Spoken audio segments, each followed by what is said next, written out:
नमस्कार, मी प्रशांत कदम. आधीच EVM बद्दल लोकांच्या मनामध्ये संशय असताना मुंबईतल्या उत्तर पश्चिम मतदारसंघामध्ये अमोल कीर्तीकर यांचा 48 मतांनी पराभव झाला आणि या निकालावरून गेल्या 10 दिवसांपासून ज्या पद्धतीची चर्चा सुरू आहे त्याच्यामध्ये काल वर्तमानपत्रातल्या एका बातमीनं प्रचंड खळबळ उडवून दिली आणि केवळ देशातच नव्हे तर अगदी आंतरराष्ट्रीय पातळीवरती या निवडणुकीची चर्चा सुरू झालेली आहे.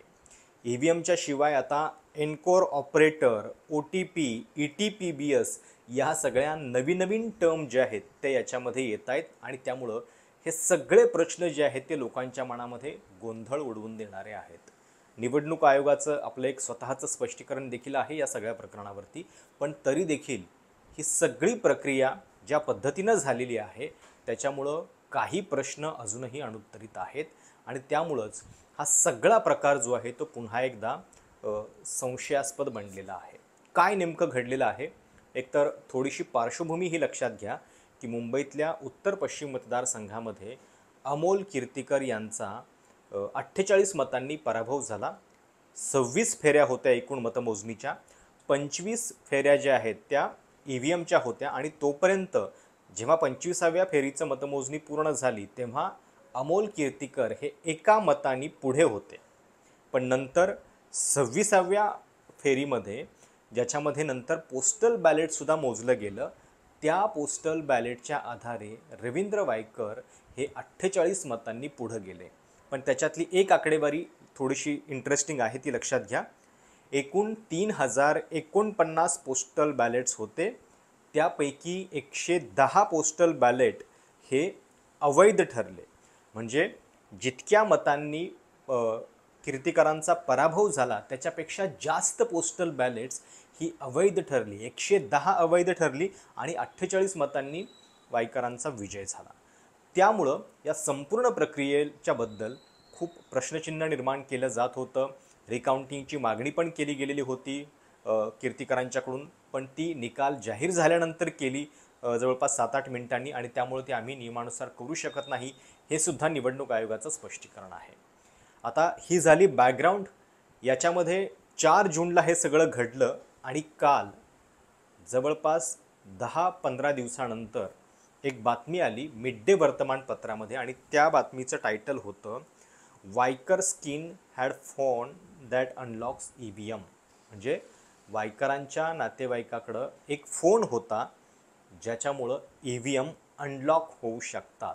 आता खरं तर हे अशा पद्धतीनं मोबाईल फोनद्वारे EVM अनलॉक होऊ शकतो हेच सगळ्यांसाठी नवीन आणि धक्कादायक होतं. वर्तमानपत्रानं हे टायटल कशाच्या आधारावरती वापरलं? त्या बातमीमध्ये असं म्हटलेलं आहे की पोलीस सूत्रांनी दिलेल्या माहितीच्या आधारे हा मोबाईल फोन जो आहे तो अनलॉक करण्यासाठी वापरला जात होता EVM. पण त्याच्यामध्ये त्या पोलीस अधिकाऱ्याचं नाव नाही आहे. निवडणूक आयोगानं नंतर जे स्पष्टीकरण दिलेलं आहे त्याच्यामध्ये हे पण म्हटलं आहे की वनराई पोलीस स्टेशन, की ज्या पोलीस स्टेशनच्या अंतर्गत हा तपास सुरू आहे, त्या पोलीस स्टेशनमधलं कुणीही या संबंधित रिपोर्टरशी बोललेलं नाही आहे. त्यामुळं मी पण जेव्हा ही बातमी बघितली तेव्हा मी चक्रावून गेलो की अशा पद्धतीनं एखाद्या मोबाईल फोन किंवा एखाद्या OTPनं EVM अनलॉक होऊ शकतात. तर त्याच्याबद्दल निवडणूक आयोगाचं स्पष्टीकरण नाही असं आहे. पण तरी देखील OTP कुठे वापरला जातो आणि मुळामध्ये मोबाईल फोन त्या मतमोजणी केंद्रामध्ये अलाउड होता की नाही याच्याबद्दल पण एक स्थिती लक्षात घ्या. ज्या व्यक्तीला ऑथोराइज्ड मोबाईल वापरण्याची परवानगी होती नियमानुसार त्या व्यक्तीचं नाव आहे दिनेश गुरव. हा होता एनकोर डिजिटल ऑपरेटर. म्हणजे एनकोर ऑपरेटर म्हणजे काय, तर जी मतमोजणीची आकडेवारी येते ती निवडणूक आयोगाच्या वेबसाईटवरती टाकण्यासाठी ज्या लोकांना नेमलेलं आहे त्यांना ते एनकोर ऑपरेटर असं म्हणतात आणि त्यांना तिथं मोबाईल वापरण्याची परवानगी होती. फक्त नियम असा आहे की त्यांनी तो मोबाईल इतर कोणालाही द्यायचा नसतो. तो मोबाईल डेटा एंट्री झाल्यानंतर जे रिटर्निंग ऑफिसर्स आहेत त्यांच्याकडं तो सबमिट करायचा असतो. पण या दिनेश गुरवनं हे ते केलं नाही. त्यानं काय चूक केली तर त्यानं जो मंगेश पांडिलकर आहे आता इंटरेस्टिंग ही गोष्ट आहे की हा मंगेश पांडिलकर रवींद्र वायकरांचा नातेवाईक आहे, त्यांचा मेहुणा आहे. त्याला हा मोबाईल जो आहे तो वापरायला दिला. नियमानुसार ऑथोराइज्ड पर्सन शिवाय कुणीही तिथं मोबाईल वापरू शकत नाही, राजकीय पक्षांचे प्रतिनिधीसुद्धा नाही. ज्या व्यक्तींना मोबाईल वापरायची परवानगी असते त्यांची यादी आधी एक सर्टिफाय होऊन जाते पोलिसांच्याकडनं, पोलिसांना पण दिली जाते ती, आणि त्याच्यानंतर तेवढ्या ठराविक व्यक्तींनाच तिथं मोबाईल अलाउड करता येतो. पण तरी देखील या प्रकरणामध्ये मंगेश पांडिलकरला तिथं आतमधून तो फोन करतोय अशा पद्धतीचं दृश्य जे आहे ते दिसलं. आणि एक लक्षात घ्या की हा सगळा प्रकार जो आहे, म्हणजे ही केस नेमकी कुणामुळे झालेली आहे, तर ती झालेली आहे सुरेंदर अरोरा आणि भारत खिमजी शहा या दोन उमेदवारांच्यामुळं, जे त्या मतदारसंघातले उमेदवार होते. सुरेंदर अरोरा हे भारतीय जन आधार पार्टीचे उमेदवार आहेत, भारत खिमजी शहा हे हिंदू समाज पार्टीचे. या दोघांनी ही कंप्लेंट केली आणि त्याच म्हणजे की मंगेश पांडिलकर यांना फोन कसा काय अलाउड केला तुम्ही वापरायला, त्याच्या आधारे ही केस जी आहे ती उभी राहिली. पण तरी देखील 10 दिवस या सगळ्या प्रकरणामध्ये FIR होत नव्हती. निवडणूक आयोग या सगळ्या प्रकरणामध्ये कंप्लेंट का करत नाहीये हा सुद्धा याच्यामध्ये प्रश्न होता. 12 जूनचीच मिड डे वर्तमानपत्राची बातमी आहे, त्याच्यामध्ये असं म्हटलं गेलेलं होतं की निवडणूक अधिकारी जे आहेत, रिटर्निंग ऑफिसर जे आहेत निवडणूक या सगळ्या प्रक्रियेच्या, त्यांचं म्हणणं असं होतं की जर हवा असेल तर पोलिसांनी सुमोटो केस जी आहे ती दाखल करावी आणि या सगळ्या संदर्भातलं CCTV फुटेज द्यायला सुद्धा त्या टाळाटाळ करत होत्या. त्यामुळं ही केस नेमकी कोणामुळे झाली तर तिथल्याच 2 इतर उमेदवारांच्यामुळे झाली आहे. आणि नंतर मग ही केस जी आहे त्याच्यामध्ये निवडणूक आयोगानं पण कंप्लेंट दाखल केलेली आहे, पण ती खूप उशिरा, FIR सुद्धा खूप उशिरा दाखल झालेली आहे. तर अशा पद्धतीनं तो फोन दिनेश गुरवला केवळ जी माहिती आलेली आहे आकडेवारीची ती भरण्यासाठी उपलब्ध होता आणि त्याच्या मोबाईलवरती OTP येत होता. तो OTP कशासाठी वापरला जात होता तर ती पोर्टल सिस्टीम जे आहे निवडणूक आयोगाचं पोर्टल, त्याच्यामध्ये डेटा भरण्यासाठी. त्यामुळं हे सगळे नवीनच प्रकार आपण ऐकले की OTP कशासाठी लागतो मतमोजणी केंद्रामध्ये, मोबाईल कशासाठी लागतो, एन्कोर ऑपरेटर म्हणजे काय, तर या त्या गोष्टी आहेत की ज्या त्या मतमोजणी केंद्रामध्ये त्यावेळी वापरल्या जात होत्या. आता जेव्हा ही बातमी छापून आली त्याच्यामध्ये पहिल्यांदाच असं म्हटलं गेलं की तो फोन जो आहे तो मोबाईलच्याद्वारे EVM अनलॉक करण्यासाठी वापरला गेला. पण तशा पद्धतीची सिस्टीम कुठली आहे का याच्याबद्दल निवडणूक आयोगानं पूर्णपणे आरोप फेटाळलेले आहेत. काल वंदना सूर्यवंशी यांची एक पत्रकार परिषद झाली. खरं तर त्याच्याबद्दल सुद्धा अनेकांनी प्रश्नचिन्ह उपस्थित केले की ज्या क्षणी निवडणुकीची प्रक्रिया संपते त्या क्षणी रिटर्निंग ऑफिसरचं महत्त्व, त्याचं पद जे आहे ते संपून जातं. याच्या संदर्भात जर काही स्पष्टीकरण द्यायचं असेल तर ते मुख्य निवडणूक आयुक्तांनी राज्याच्या द्यायला पाहिजे होतं आणि त्यांनी पत्रकार परिषद घ्यायला पाहिजे होती. पण वंदना सूर्यवंशी यांनी ती पत्रकार परिषद घेतली आणि त्याच्यामध्ये त्यांनी हे स्पष्ट केलं की EVM जे आहे ते पूर्णपणे वेगळं युनिट असतं, स्वतंत्र युनिट असतं आणि ते अशा पद्धतीनं वायरलेस युनिट असल्यामुळं कुठल्याही मोबाईल फोननं ते जोडलेलं नसतं. ते अनलॉक करण्यासाठी मोबाईल फोनचा वापर जो आहे तो होत नाही. पण एवढ्यावरतीच हे सगळं संशयाचं वादळ आहे ते थांबत नाही. याच्यानंतर आणखीन एक सिस्टम आहे की ज्याच्यामध्ये मोबाईल फोन किंवा OTPचा वापर होतो, ती म्हणजे ETPBS. ह्या टर्म्स नीट लक्षात ठेवा कारण याच्यामधूनच तुम्हाला काही प्रश्न निर्माण होतील. आता हे ETPBS काय आहे तर electronically transferred postal ballot system. आपल्याकडं पोस्टल बॅलेट सिस्टीम आधी कशी वर्क होती तर ते पोस्टल मतपत्रिका ज्या आहेत त्या संबंधित लोकांना पाठवल्या जायच्या ज्यांना अशा मतदानाची मुभा आहे आणि त्याच्यानंतर त्यांनी मतदान करून त्या पोस्टाद्वारे पुन्हा पाठवायच्या. पण हा जो वेळ, रिसोर्सेसची सगळी उपलब्धता योग्य पद्धतीने वापरण्यासाठी ही ETPBS यंत्रणा जी आहे ती 2016च्या पुडुचेरीच्या निवडणुकीपासून आपल्याकडे वापरायला सुरुवात झाली. 19ला पण त्याचा वापर झाला, 2024ला पण वापर झाला. ETPBS मध्ये काय होतं तर तुम्हाला तुमचं मतपत्रिका ज्या आहेत त्या ऑनलाईन पद्धतीनं डाउनलोड करून घेता येतात आणि त्याच्यासाठी हा OTP जो आहे तो आवश्यक असतो. त्या OTPच्याद्वारे ती मतपत्रिका तुम्ही डाउनलोड करून घेतल्यानंतर तुमचं मतदान तुम्ही करता. त्याच्यामध्ये एक बरीच प्रोसेस असते. संबंधित नोडल ऑफिसर्सला तुम्हाला ते कळवावं लागतं. तुमच्या युनिटचे काही अधिकारी जे असतात ते पण या सगळ्या प्रक्रियेमध्ये इन्व्हॉल्व असतात. आणि निवडणूक आयोगाचा दावा आहे की ही 2 लेयर्ड सिक्युरिटीची सगळी यंत्रणा आहे, त्याच्यामुळं याच्यात काही फ्रॉड होऊ शकत नाही. पण ETPBSमध्ये हा OTP जो आहे तो लागतो मतपत्रिका डाउनलोड करण्यासाठी आणि त्यानंतर त्या मतपत्रिका पुन्हा पोस्टल सगळ्या प्रक्रियेद्वारेच पाठवल्या जातात. निवडणूक आयोगाचं म्हणणं आहे की या पोस्टल बॅलेट ज्या आहेत ETPBSच्या त्याचीसुद्धा मतमोजणी फिजिकल पद्धतीनंच होते, म्हणजे फिजिकल शीट्स मोजूनच त्या होतात आणि त्या देखील जे काउंटिंग एजंट्स असतात त्यांच्या सहीनं त्यांच्या उपस्थितीत ही मोजणी होते. त्यामुळं कुठंही त्याच्याबद्दलसुद्धा संशय घ्यायची गरज नाही आहे. आता या सगळ्या प्रकरणामध्ये म्हणजे सगळ्यात धक्कादायक गोष्ट पहिली ही तर आहे की मंगेश पांडिलकर जो रवींद्र वायकरांचा मेहुणा आहे त्याला हा मोबाईल वापरण्याची परवानगी मिळायला नव्हती पाहिजे होती. ज्या मोबाईलवरती OTP येत होता पोर्टल ओपन करण्यासाठीचा, की ज्या पोर्टलमध्ये माहिती भरली जाते आकडेवारीची प्रत्येक फेरीनंतर, तो पांडिलकरला द्यायची गरज नव्हती. मंगेश पांडिलकरनं आपण फोन वापरल्याची गोष्ट कबूल केलेली आहे का, तर ती केलेली आहे. त्यांचं म्हणणं आहे की आपण ड्रायव्हरशी या फोनवरून बोललो, त्याच्या व्यतिरिक्त कुठलाही वापर जो आहे तो केलेला नाही.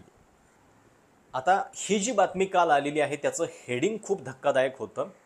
आता पोलिसांचं निवडणूक आयोगाचं म्हणणं काय आहे? निवडणूक आयोगाचं म्हणणं आहे की ही केस जी आहे ती केवळ मतमोजणी केंद्रामध्ये गैरपद्धतीनं मोबाईल वापरल्याची केस आहे. ज्या व्यक्तीला हा मोबाईल वापरण्याची मुभा नव्हती त्या व्यक्तीच्या हातात मोबाईल आहे आणि तेवढीच ही केस आहे असं निवडणूक आयोगाचं म्हणणं आहे. पोलीस याच्या संदर्भात काय म्हणतात तर द हिंदूमध्ये जी बातमी आली आहे त्याच्यानुसार या वनराई पोलीस ठाण्याचे सिनियर इन्स्पेक्टर आहेत राम प्यारे राजभर, त्यांचं म्हणणं आहे की आम्ही नियमांचं पालन न केल्याप्रकरणी फक्त तक्रार दाखल केलेली आहे. बाकीची सगळी थिअरी आहे, पण फोन चेक केल्यानंतर आम्ही तो आता फॉरेन्सिक सायन्स लॅबला पाठवलेला आहे. त्याच्यानंतर अधिक स्पष्टता या सगळ्या प्रकरणामध्ये येईल. ज्या वर्तमानपत्रांनी ही बातमी दिली, मिड डे आणि लोकमत वर्तमानपत्र, त्यांच्या विरोधात सुद्धा केस दाखल करण्यात आलेली आहे फेक न्यूज पसरवल्याच्या प्रकरणी. आणि आता जे पराभूत उमेदवार आहेत अमोल कीर्तीकर आणि जे विजयी उमेदवार आहेत रवींद्र वायकर, दोघांच्या प्रतिक्रिया आल्यात. रवींद्र वायकरांचं म्हणणं आहे की जर अशा पद्धतीनं फ्रॉड होत असेल EVMमध्ये तर तो काही केवळ एका मतदारसंघामध्ये होईल का? तो देशामध्ये सगळीकडे का नाही झाला? आणि तेव्हा तुम्ही सगळे गप्प होता, आता केवळ तुम्हाला पराभव पचवता येत नाही आहे, त्यामुळं असे आरोप केले जात आहेत, हे रवींद्र वायकरांचं म्हणणं आहे. त्याच्यानंतर अमोल कीर्तीकर या सगळ्या संदर्भात काय म्हणत आहेत तर त्यांचं म्हणणं आहे की आम्ही 2 वेगवेगळ्या केसेस दाखल केलेल्या आहेत. एकतर क्रिमिनल केस आहे ही जी या प्रकरणातली आहे आणि दुसरी कोर्ट प्रोसेस आहे. इलेक्शन पिटिशन दाखल करता येते 45 दिवसात, त्याच्यानुसार आम्ही ही सगळी प्रक्रिया जी आहे ती पार पडतोय. आता फेर मतदानाची मागणी त्यांनी केलेली होती पण ती फेटाळली गेली, कारण निवडणूक आयोगाचे जे अधिकारी होते त्यांनी केवळ तोंडी आम्हाला सांगितलं की आम्ही ही करणार नाही, त्यांनी आम्हाला लिखित स्वरूपात दिलेलं नाही आहे, हे सुद्धा त्यांचं म्हणणं आहे. निवडणूक आयोगाचं त्याच्या संदर्भातलं म्हणणं आहे की 7:53ला निकाल जाहीर झाला, त्याच्यानंतर 8:03 अमोल कीर्तीकरांनी फेरमतदानाची मागणी केली की जी त्यांनी आधी करायला पाहिजे होती, विहित मुदतीत करायला पाहिजे होती. त्यांनी त्या वेळेमध्ये कुठल्याही पद्धतीनं VVPATची पडताळणी करण्यासंदर्भात मागणी केलेली नव्हती. लक्षात घ्या की सुप्रीम कोर्टानं सुद्धा हा आदेश दिलेला होता, निकाल दिलेला होता की जर तुम्ही तक्रार केली तर VVPATची मोजणी जी आहे ती 100% होऊ शकते. त्याच्या संदर्भातली तक्रार जी आहे ती मात्र तिथल्या लोकांना करावी लागेल. निवडणूक आयोगाचं म्हणणं आहे अमोल कीर्तीकरांनी ही तक्रार योग्य वेळेत केलेली नव्हती. अर्थात याच्या संदर्भात आता केस जी आहे ती कोर्टामध्ये दाखल आहे, त्याच्यावरती पुढं काय होतं आपल्याला कळेल. पण याच्यामधल्या इतर 2-3 गोष्टी ज्या आहेत त्या महत्त्वाच्या आहेत. एकतर निवडणूक आयोगानं या सगळ्या प्रकरणाची स्वतः तक्रार करायला पाहिजे होती, ती त्यांनी केली नाही. 2 इतर उमेदवारांनी तक्रार दाखल केली, त्याच्यानंतर सुद्धा पोलिसांनी FIR दाखल करायला एवढा उशीर लावला. दुसरी गोष्ट आहे CCTV फुटेज. या सगळ्या प्रकरणाचं CCTV फुटेज आपण म्हणजे हायकोर्टाच्या किंवा उच्च न्यायालयाच्या आदेशानंतरच देऊ शकतो अशी निवडणूक आयोगाची भूमिका आहे. त्यांनी ते पोलिसांना सुद्धा दिलेलं नाही आहे, अशा पद्धतीच्या बातम्या आहेत. तर ही टाळाटाळ नेमकी का होते हा सुद्धा या सगळ्या प्रकरणातला प्रश्न आहे. आणि जर इतक्या कमी पोस्टल बॅलेट्सनी हा विजय झालेला आहे तर फेर मतमोजणी जी आहे ती आवश्यक होती. निवडणूक आयोगाचं म्हणणं आहे की ज्या क्षणी जो मतामधला फरक आहे दोन उमेदवारांच्या, त्याच्यापेक्षा जर बाद झालेली मतं जास्त असतील तर आपोआप आम्ही फेअर काउंटिंग करतो. तशा पद्धतीने आम्ही पोस्टल बॅलेटचं फेअर काउंटिंग जे आहे ते केलेलं होतं. पण एकूण सगळी जी यंत्रणा आहे म्हणजे मतमोजणीची, त्याचं मतमोजणी जी आहे ती या सगळ्या प्रकरणामध्ये झालेली नव्हती. आता पांडेलकर आणि गुरव दोघांनाही रिप्रेझेंटेशन ऑफ पीपल्स ॲक्टच्या सेक्शन 188 आणि 34च्या अंतर्गत दोघांच्यावरती गुन्हा दाखल करण्यात आलेला आहे, पण अजूनही कोणाला अटक झालेली नाही आहे. दुसरीकडे या सगळ्या प्रकरणामध्ये एलॉन मस्क आणि राहुल गांधी या सगळ्यांनी उडी घेतलेली आहे. राहुल गांधींनी सुद्धा एक ट्विट केलं, त्याच्यावरती एलॉन मस्क हे अमेरिकेतल्या निवडणुकीबद्दल नेमके त्याच वेळी बोलत होते. अमेरिकेमध्ये सध्या जी निवडणूक प्रक्रिया चालू आहे त्या सगळ्या पार्श्वभूमीवरती एलॉन मस्क यांचं ट्विट होतं की EVM we should eliminate EVM असं त्यांचं म्हणणं होतं. The risk of being hacked by humans or AI while small is still too high. म्हणजे जरी ती शक्यता कमी असली तरी देखील ती जास्त मोठ्या प्रमाणातली गंभीर आहे असं एलॉन मस्क यांचं म्हणणं आहे. जे एलॉन मस्क आर्टिफिशियल इंटेलिजन्सच्या क्षेत्रातले म्हणजे इतके मोठे उद्योगपती आहेत, टेक्नॉलॉजी संदर्भात सातत्यानं त्यांच्या कंपन्यांमध्ये नवीन इनोव्हेशन्स होत असतात, ते EVMबद्दल प्रश्नचिन्ह निर्माण करतायत.